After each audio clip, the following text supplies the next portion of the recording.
নমস্কার বন্ধুরা, কেমন আছেন আপনারা? আপনারা কি কখনো গরম ভাতের মধ্যে তেজপাতা দিয়ে দেখেছেন? কি হতে পারে? একটা সেফটি পিনের সাহায্যে ছোট্ট সাইজের সূচের মধ্যে সুতো পরিয়ে দেখেছেন? খালি টিপের পাতা ফেলে না দিয়ে কিভাবে ব্যবহার করবেন? গরম দুধ জাল করার পর আপনারা কি কখনো ক্লিপ লাগিয়ে দেখেছেন? কি হতে পারে? তাছাড়াও আপনাদের কাছে শেয়ার করব আরও বেশ কিছু ছোট ছোট ইউজফুল কিচেন টিপস। চলুন দেখে নেওয়া যাক আজকের প্রথম টিপসটা আমি আপনাদের কাছে কি শেয়ার করি। এখানে নিয়েছি সাবান। সাবানের ব্যবহার আমরা প্রত্যেকেই বাড়িতে করে থাকি, তবে সাবান ব্যবহার করার পর দেখবেন সাবানের মধ্যে কিছুটা হলেও জল থেকে যায়। আর অনেকে কি করি, সাবান ব্যবহার করার পর কেশে রেখে দিই। এর ফলে সমস্যাটা কি হয়, সাবানের মধ্যে যে এক্সট্রা জলটা থাকে সেটা কেশের মধ্যে থাকার কারণে সাবানটা সহজে গলে যায়, বেশি দিন ব্যবহার করতে পারি না। সেক্ষেত্রে একটা টিপস আপনারা ফলো করতে পারেন। কি করবেন, নিয়ে নেবেন সেলোটেপ। সাবানের যে কেসটা রয়েছে তার মধ্যে সেলোটেপটাকে এইভাবে লাগিয়ে দেবেন। আমি এখানে স্যালোটেপের দুটো টুকরো এভাবে লাগিয়ে দিয়েছি। আপনারা চাইলে একটা অথবা দুটোরও ব্যবহার করতে পারেন। তার ওপরে সাবানটা ব্যবহার করার পর রেখে দেবেন। এতে কি হবে, সাবানের মধ্যে যে এক্সট্রা জলটা থাকে সেটা দেখবেন সহজেই ঝরে সাবান কেসের তলার সাইডে থেকে যাবে, যার কারণে সাবানটা সহজে গলবে না। আপনারা আরও বেশ কিছুদিন ব্যবহার করতে পারবেন।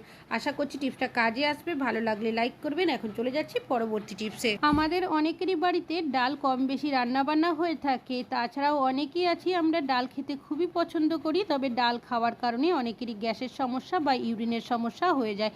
কেন কি, ডালের ওপরে একটা ফেনা মতো ভাসতে থাকে। এটা যদি শরীরের মধ্যে চলে যায় তাহলেই কিন্তু এই ধরনের সমস্যা বেশি দেখা যায়। তো আপনারা যখনই ডাল রান্না করবেন, ডালের ওপরে যে ফেনা মতো অংশগুলো থাকে সেগুলো যতটা সম্ভব তুলে নেওয়ার চেষ্টা করবেন। তারপর যদি এই ডাল খান, দেখবেন আপনাদের গ্যাসের সমস্যা বা ইউরিনের সমস্যা হবে না। আশা করছি টিপসটা কাজে আসবে। এখন চলে যাচ্ছি পরবর্তী টিপসে। আমি এখানে নিয়েছি কাঁচি। কাঁচির ব্যবহার আমরা বাড়িতে কিন্তু প্রত্যেকেই বিভিন্ন জিনিস কাটাকাটির জন্য করে থাকি। কিছুদিন ব্যবহার করতে না করতেই দেখা যায় কাঁচির ধার কিন্তু অনেকটাই কম হয়ে যায়। তো আপনাদের কেটেও দেখালাম, দেখতেই পাচ্ছেন কোনোভাবেই কাটলো না। তো একটা টিপস আপনারা ফলো করবেন, ওষুধের যে খালি প্যাকেটগুলো থাকে সেগুলোকে এইভাবে করে কিছুবার কেটে নেবেন। দেখবেন যে ধারটা কম হয়ে যায়, সেটা কিন্তু অনেকটাই চলে আসবে। আর কম হয়ে যায়, আমরা অনেকে বাজার থেকে নতুন কাঁচি কিনে নিয়ে আসি বা হয়তো ধার করিয়ে নিয়ে আসি। তো এই টিপসটা ফলো করলে আপনাদের কিন্তু আর কাঁচি ধার করাতেও হবে না, নতুন কাঁচি কিনতেও হবে না। এইভাবে করে আপনারা কিন্তু কাঁচিটা সহজেই ধার করতে পারবেন। আশা করছি টিপসটা কাজে আসবে। এখন চলে যাচ্ছি পরবর্তী টিপসে। কিচেন সিঙ্ক বা ওয়াশ বেসিনের ব্যবহার আমরা কম বেশি অনেকেই করে থাকি। বিশেষ করে যখন কিচেন সিঙ্কে কোনো কিছু বাসনপত্র ধুই, তাড়াহুড়োতে দেখবেন বাসনের মধ্যে যদি কোনো খাবার দাবার থাকে সিঙ্কের মধ্যে ঢেলে দিই।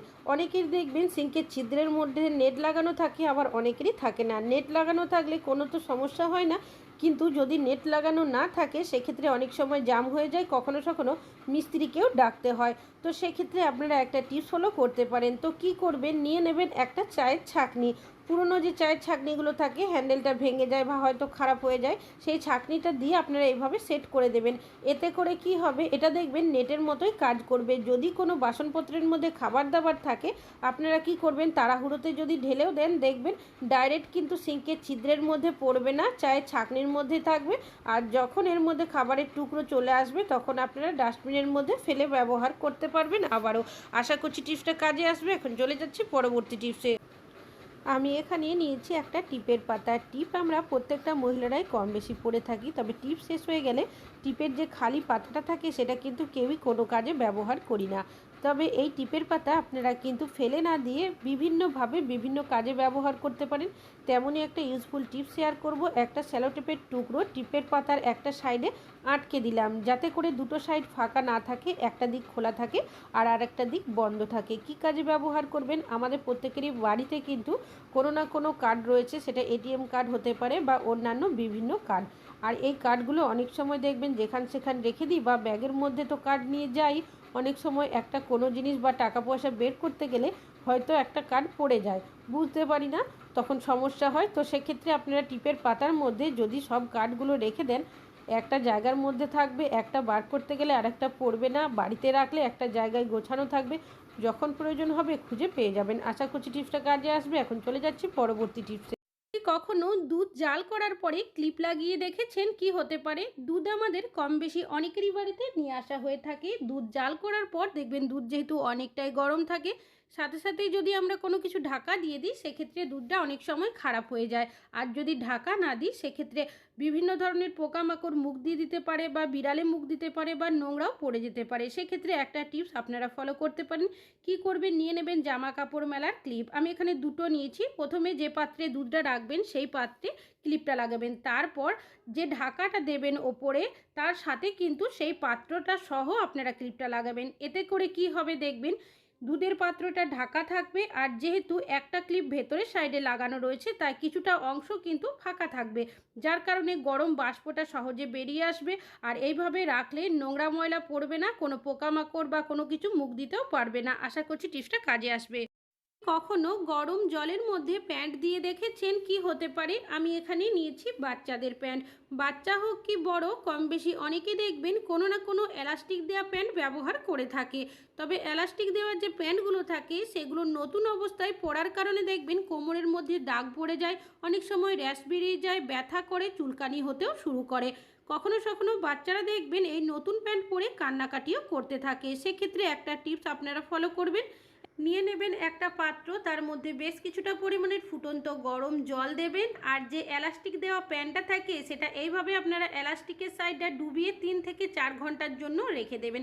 এতে কি হবে, গরম তাপটা এলাস্টিকের সাইডে লাগার কারণে যে টাইট ভাবটা থাকে সেটা অনেকটাই ঢিলে হয়ে যাবে। তারপর প্যান্টগুলো ব্যবহার করবেন, দেখবেন কোনো রকমের দাগ পড়বে না, কোমরে র্যাশও বেরোবে না। আশা করছি টিপসটা কাজে আসবে।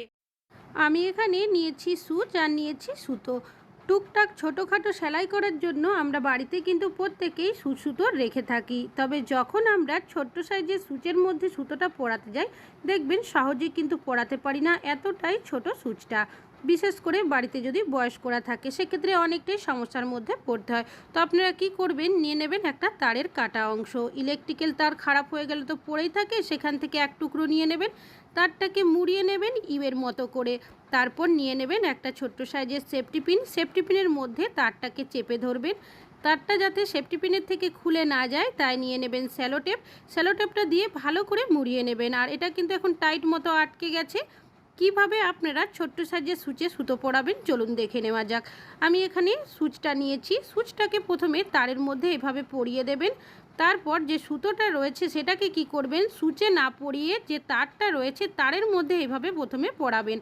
তারপর সুচটা এইভাবে টেনে নেবেন, টেনে নিলেই দেখবেন খুব সহজেই ছোট্ট সাইজের সুচের মধ্যে সুতোটা পরানো হয়ে যাবে। আশা করছি আপনাদের টিপসটা কাজে আসবে। আমি নিয়েছি একটা পুরনো গ্রেটার। আমাদের অনেকেরই বাড়িতে এই ধরনের কোনো না কোনো গ্রেটার রয়েছে যেগুলো হয়তো জং পড়ে যায় বা খারাপ হয়ে যায়। তো সেক্ষেত্রে দেখবেন এই গ্রেটারগুলো বাড়িতে এরকমই পড়ে থাকে। কিভাবে ব্যবহার করবেন, এখানে আমি একটা স্ক্রাবার নিয়েছি। স্ক্রাবারটাকে গ্রেটারের মধ্যে এভাবে করে একটু মুড়িয়ে দেবেন, এটা যাতে খুলে না যায়। আমি এখানে রাবার ব্যান্ড নিয়েছি, আপনারা চাইলে মোটা ধরনের দড়ি দিয়ে বেঁধেও দিতে পারেন। কি কাজে এটা ব্যবহার করবেন চলুন দেখে নেওয়া যাক। আমরা প্রত্যেকটা মহিলারাই বাসনপত্র কম বেশি মেজে থাকি। ডাইরেক্ট যদি বাসনে হাত দিয়ে মাজতে যায় অনেকেরই দেখবেন হাতে র্যাশ বেরিয়ে যায়, বা হয়তো অনেক সময় কি হয় আমাদের যদি হাত কেটে যায় সেক্ষেত্রে দেখবেন ভিম বার সাবান হাতের মধ্যে লাগার কারণে হাত জ্বালা করতে শুরু করে। তো এইভাবে যদি বাসনটা মাজেন দেখবেন ডাইরেক্ট আপনাদের বাসনে হাত দিতে হবে না, হাতের মধ্যে ভিম বার সাবান বা ভিম বার জেল কিন্তু বেশি লাগবেও না। তাছাড়াও আমরা যখন গ্লাস, কাপ, কফি মগ এই ধরনের বাসনপত্র ধুই দেখবেন ভেতরের সাইডটা ঠিকভাবে কিন্তু আমরা পরিষ্কার করতে পারি না, কেন কি ভেতর সাইড অবধি হাতটা ঠিকভাবে যায় না। তো আপনারা গ্রেটারটা দিয়ে এইভাবে যদি পরিষ্কার করে নেন দেখবেন ভেতরের জায়গাগুলো সুন্দরভাবে পরিষ্কার হয়ে যাবে।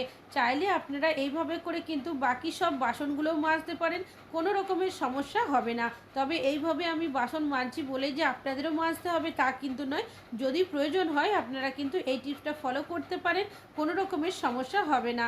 আশা করছি টিপসটা কাজে আসবে। ভালো লাগলে লাইক করবেন। এখন চলে যাচ্ছি পরবর্তী টিপসে। ভাত আমাদের প্রত্যেকেরই বাড়িতে কম বেশি রান্না বান্না হয়ে থাকে, তবে অনেক সময় দেখবেন যদি কমা দামের চালের ভাত রান্না করা হয় সেই ভাতের স্বাদ কিন্তু একদমই ভালো লাগে না। তাছাড়া কখনো কখনো কি হয়, আমাদের ভাত যখন রান্না করি ভাতটা দেখা যায় একটু বেশি সেদ্ধ হয়ে গেলেও খেতে ভালো লাগে না।